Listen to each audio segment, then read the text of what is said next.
havendo divórcio ou dissolução da união estável, o tratamento dado aos bens anteriores ao casamento ou união estável será havendo a dissolução desse casamento, dessa união estável, em decorrência do falecimento de um deles, o tratamento em relação aos bens anteriores será outro. Porque há uma proposta de alteração no Código Civil em que se busca excluir o cônjuge sobrevivente como herdeiro necessário em uma herança. Me chamo Antônio Carlos Ramos Pinto, sou professor de Direito Constitucional e especialista em Direito de Família e Sucessões. Inicialmente, convém ressaltar que, neste momento, existem propostas de alteração no Código Civil, cuja tramitação se encontra no Senado Federal. O objetivo dessa alteração, que foi inclusive proposta por um conjunto de juristas e doutrinadores, é fazer ajustes que são necessários no ordenamento jurídico, porque, como sabemos, a sociedade está em permanente transformação e esses fatos sociais novos vão exigindo ajustes no ordenamento jurídico, até para que haja uma estabilidade social e uma definição das relações que serão, daquele momento em diante, preservadas. Mas você pode estar se perguntando por que abrir uma discussão sobre um tema que ainda está numa fase no processo legislativo e que ainda nem tem nenhuma definição quanto à matéria que será aprovada, da maneira que ela será aprovada, o tempo que será consumido para ela eventualmente ser aprovada. E eu te respondo que o que justifica a gravação desse pequeno vídeo é porque esse tema tem gerado uma série de dúvidas e de inquietudes que nós entendemos que é importante abrir essa discussão, sobretudo para as pessoas que vivem uma relação conjugal, uma relação de convivência e que precisam compreender a razão que justifica a proposta de alteração no Código Civil. Vejamos o seguinte: inicialmente, o casamento era uma instituição com caráter quase que absoluto, ou seja, havia a figura de ser uma união indissolúvel. E naquela oportunidade, o que vigia no ordenamento jurídico era o regime da comunhão universal de bens, o que significava dizer que todos os bens adquiridos pelos cônjuges antes do casamento e após o casamento, eles eram devidamente partilhados se houvesse a morte de um deles, onde se encontra a figura da meação. Naquele momento, era o que vigia no nosso ordenamento jurídico. Evidentemente, com o passar do tempo, com a evolução social e com a mudança no padrão dos relacionamentos, foram se estabelecendo novas vertentes de regime de bens e que, atualmente, tem como prevalência o regime da comunhão parcial de bens. O que significa dizer que todos os bens adquiridos antes da união serão considerados bens particulares de cada cônjuge ou companheiro e os bens adquiridos após o casamento ou após a união estável serão considerados bens comuns e, portanto, em havendo uma dissolução desse casamento ou dessa união estável, eles terão um tratamento diferenciado. E por falar em diferenciado, está o ponto mais sensível dessa discussão, porque muitas pessoas não conseguem compreender que existe uma distinção entre o direito de família e o direito das sucessões. Quando nós falamos de um casamento em que se dissolve pelo divórcio ou pela dissolução de uma união estável, as regras que deverão ser aplicadas são as regras atinentes ao direito de família. Então, implica dizer o seguinte: se um cônjuge adquiriu um bem antes do casamento ou da união estável e após o casamento não adquiriu nenhum bem, se houver a dissolução desse casamento ou da união estável, a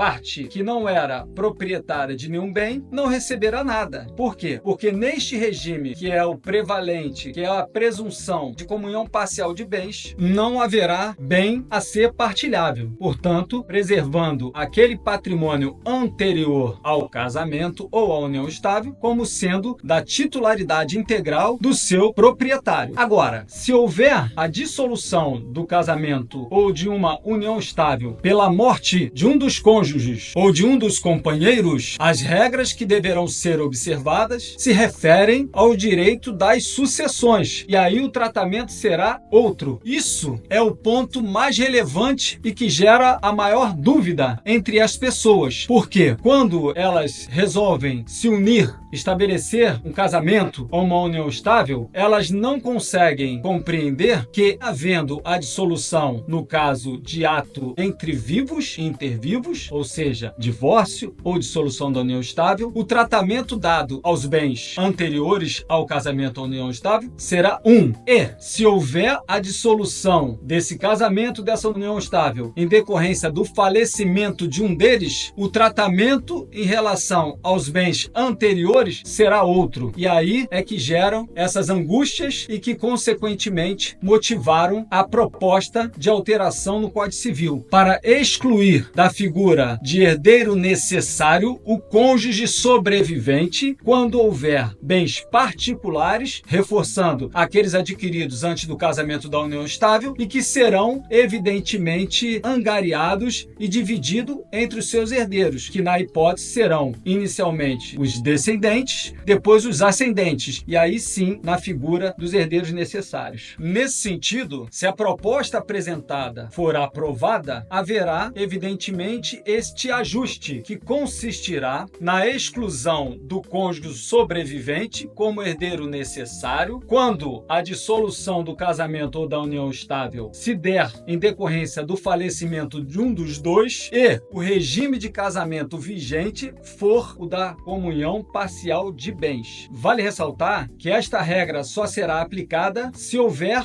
bens particulares, ou seja, aqueles bens adquiridos pela pessoa falecida antes do casamento ou da união estável. Portanto, os bens que foram adquiridos na constância do casamento ou da união estável, evidentemente, eles serão partilhados entre o cônjuge sobrevivente, chamado meeiro, e os herdeiros necessários, prioritariamente os descendentes, e não havendo descendente, a classe dos ascendentes. Agora, você deve estar se perguntando, se esta proposta for aprovada e se transformar numa regra, o cônjuge sobrevivente ficará no prejuízo se houver bens particulares, ou seja, aqueles que foram adquiridos antes do casamento. E a resposta é afirmativa, apesar dele ter a possibilidade, ainda assim, de herdar os bens particulares do cônjuge falecido, desde que não haja a classe dos descendentes e nem dos ascendentes. Todavia, eu te convido a fazer um exercício de raciocínio. Imagine você que ao longo de 30 anos você trabalhou arduamente para conquistar um acervo patrimonial. Posteriormente, você resolve casar ou se unir a uma outra pessoa. Se um ano após esta união você vem a falecer, é justo que esse seu companheiro ou esse cônjuge concorra com os seus descendentes com esse patrimônio particular conquistado ao longo de 30 anos e que ele não contribuiu em nada para a sua aquisição? Respeitadas as posições divergentes, é importante que estabeleçamos critérios de justiça, porque, como dito, o casamento inicial era uma figura diferente do casamento de hoje. Hoje existem novos arranjos familiares, novas configurações, novas reconstituições e, portanto, sempre se busca a preservação do patrimônio, sobretudo considerando que o casamento é uma união de vidas e de propósito em comum. O que significa dizer, a partir do momento que duas pessoas se unem, imbuídas do mesmo propósito, tudo que for conquistado por elas deverão ser repartidos. Agora, seria justo considerar que tudo que foi conquistado por essas pessoas antes dessa união também sejam repartidos? Essa é a pergunta que justificou, inclusive, a proposta de alteração no Código Civil. Porque, com a devida vênia, o casamento ou uma união estável é uma comunhão plena de vida e não pode ser considerado como um investimento econômico. E se você quer um exemplo até mais contundente, eu te direi sobre o regime de casamento da separação convencional total de bens, que consiste em ambos os cônjuges ou os companheiros, antes de se unirem, estabelecerão um pacto antinupcial ou um pacto de convivência, definindo que todos os bens adquiridos por cada um serão de suas exclusividades. Portanto, havendo a configuração desse regime de casamento, os bens anteriores já seriam de cada um, evidentemente, como bens particulares, e os bens que forem adquiridos na constância do casamento ou da união estável serão também, cada um individualmente, de propriedade daquele que o adquiriu. Portanto, se houver a dissolução deste casamento ou dessa união estável neste regime de bem pelo divórcio ou pela dissolução, não haverá partilha desses bens em tese. Sabemos que existem casos excepcionais que não cabe aqui esmiuçar, mas em tese, em havendo o divórcio ou a dissolução, não haverá a partilha desse patrimônio. Vale dizer, o que um conquistou será seu, o que o outro conquistou